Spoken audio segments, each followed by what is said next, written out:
안녕하십니까. 광주시의회 이은채 의원입니다. 장기화되는 코로나19로 인해 많은 어려움을 겪고 있는 시기입니다. 각자의 자리에서 최선을 다하고 계시는 시민 여러분과 신동원 시장님을 비롯한 1,400여 공직자 여러분께 감사의 말씀을 드립니다. 추가 접종과 방역 수칙 준수가 일상생활로 가는 지름길입니다. 모두 동참하여 주시길 당부드리며 본 의원은 사회적 경제기업 육성 및 경기 동부 광역 철도망 구축과 관련하여 시정 질문을 하고자 합니다. 먼저 사회적 경제기업 육성과 관련하여 사회적 경제기업은 환경, 복지, 교통, 범죄 등 지역사회의 사회적 문제를 해결하면서 공동체 구성원 모두의 행복을 우선하며 사회적 가치를 추구하는 경제활동을 하는 기업을 말합니다. 우리 정부는 사회적 경제 활성화를 국정과제로 선정했고 불과 4년 만에 협동조합을 포함한 사회적 경제 기업은 기업 수는 2만 개에서 3만 1,000개로 늘어났습니다. 하지만 광주시의 경우 협동조합 95개, 사회적 기업 18개, 마을기업 13개, 자활기업 6개 등 모두 132개로 도내 유사 지자체에 비해 사회적 경제 기업 수가 그렇게 많지 않은 편입니다.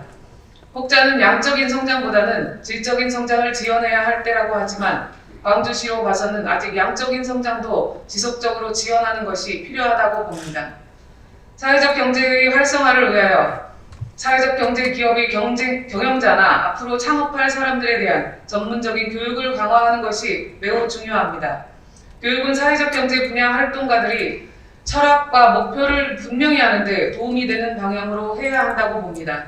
그렇지 않으면 결국 단순한 사업가로만 남게 되고 지원이 끊기면 자생력도 가질 수 없을 것이기 때문입니다. 또한 본 의원이 늘 강조해왔던 사회적 경제 통합지원센터에 대해 말씀드리면 최근 정부는 사회적 경제의 육성을 위해 시군별로 통합적 중간 지원 기관을 설치하도록 강조하고 있고 국회에서 논의 중인 사회적 경제 기본법에서도 대체로 통합적 중간 지원 기관의 필요성을 인정하고 있으므로 센터 설립이 적극 검토되어야 할 것입니다. 이제는 사회적 경제 기업의 활성화를 위해 집행부도 함께 심도 있는 고민을 해야 합니다. 이에 다음과 같이 시정 질문을 하겠습니다. 첫째, 광주시는 사회적 경제 기업의 양적인 성장을 위해 내년에 어떤 계획을 세우고 있는지 밝혀주시기 바랍니다. 둘째, 광주시에서 활동하고 있는 사회적 경제 기업의 자립과 성장을 위해 어떤 지원을 하고 있는지 그리고 지원 성과를 어떻게 평가하고 있는지 밝혀주시기 바랍니다. 특히 그동안 지원했던 사회적 경제 기업 중 폐업을 한 기업 현황은 어떻게 되며 폐업 원인은 무엇인지 말씀해 주시기 바랍니다.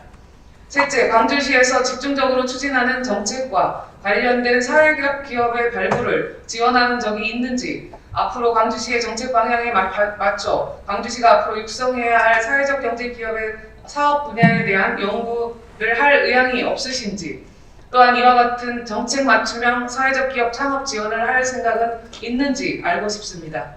넷째, 광주시는 은퇴자의 일자리 창출이나 문화예술인들의 공익적 활동을 지원하는 사회적 경제 기업의 창업을 본격적으로 지원할 계획은 없는지 묻고 싶습니다. 다섯째, 은퇴 이후에도 제2의 인생을 계획하는 베이비부머 은퇴자들이 삶의 질을 높이고 도시 근교에 새로운 직업을 갖고 활동할 수 있는 경제 공동체 마을을 만들고 이들의 경제 활동을 위한 사회적 기업이나 마을 기업의 창업을 지원하는 정책을 추진했으면 하는 생각인데 광주시의 입장은 어떤지 듣고 싶습니다. 여섯째, 광주시에서 내년에 사회적 경제 지원 사업 중 교육 사업은 어떻게 계획하고 있는지 맞춤형 컨설팅이나 성공 사례 멘토링, 사회적 경제 기업의 투자자 발굴 등을 강화할 생각은 없는지 묻고 싶습니다.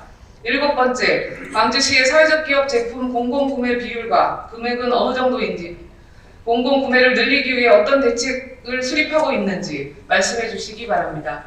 또한 공공구매에서 사회적 경제 기업 간 경쟁 구조를 갖추기 위한 대책이 있는지 답변해 주시기 바랍니다. 여덟 번째, 광주시에서는 사회적 경제 기업이 생산하는 제품, 용역, 서비스를 각 사업 부서별로 공공발주에 포함하는 시스템을 가지고 있는지, 연간 공공발주 금액이나 사회적 기업 경제의 총 매출은 어느 정도인지 파악하고 있는지 답변해 주시기 바랍니다. 아홉 번째, 도시재생사업과 소규모 마을 사업의 마을 기업의 직접 참여를 확대하는 것은 마을 기업의 육성에 매우 필요한 조치라고 생각합니다. 광주시는 도시재생 사업이나 소규모 마을 사업에 마을기업 우선계약과 비슷한 제도를 도입할 의향은 없는지 답변해 주시기 바랍니다. 10번째, 사회적 경제는 지역 단위 생태계 조성이 강조되는 영역으로 중간 지원 조직의 설치가 필수적이라고 보는데 이에 대한 광주시의 입장은 무엇입니까? 사회적 경제 지원센터 설립 계획이 있는지 말씀해 주시기 바랍니다. 다음으로 경기 동부 광역 철도망 구축에 관련하여 질문 드리겠습니다. 광주시는 이미 태전지구 인구만으로 출퇴근 시간 교통이 매우 혼잡한 상황입니다. 태전지구와 마주한 부산지구에 본격적으로 인구가 유입되는 시점에는 교통 혼잡이 더욱 가중될 전망입니다. 광주시를 비롯해 경기 동남부의 교통 문제를 근본적으로 해결하고 수도권 내륙선과 연결되는 교통체계를 확립하고 광주 지역의 발전을 위한 토대를 만들기 위해 핵심 사업이 경강선 연장입니다. 이미 도로는 포화 상태이고 이런 상황이라면 도로망 확충이나 대중교통 확대도 필요하지만 철도망 구축이 병행되어야만 교통 문제를 비로소 해결할 수 있을 것입니다. 그런데 잘 알고 계시듯이 제4차 국가철도망 종합계획의 광주 용인 안성 경강선 연장은 끝내 반영되지 못했습니다. 교통 문제 해결을 위해서는 전 시민과 광주시의 단결된 노력이 필요할 것으로 보입니다. 광주시는 그동안 경강선 연장을 위해 어떤 노력을 기울였는지 또 이 문제를 해결하기 위해 앞으로 어떤 활동을 할 계획인지 상시적인 교통정체와 대중교통망 부족에 시달리는 광주시의 철도 유치 수건 해결을 위해 시민사회와는 어떤 협력을 할 것인지 향후 계획에 대해 밝혀주시기 바랍니다. 이상으로 시정 질문을 마치겠습니다. 감사합니다.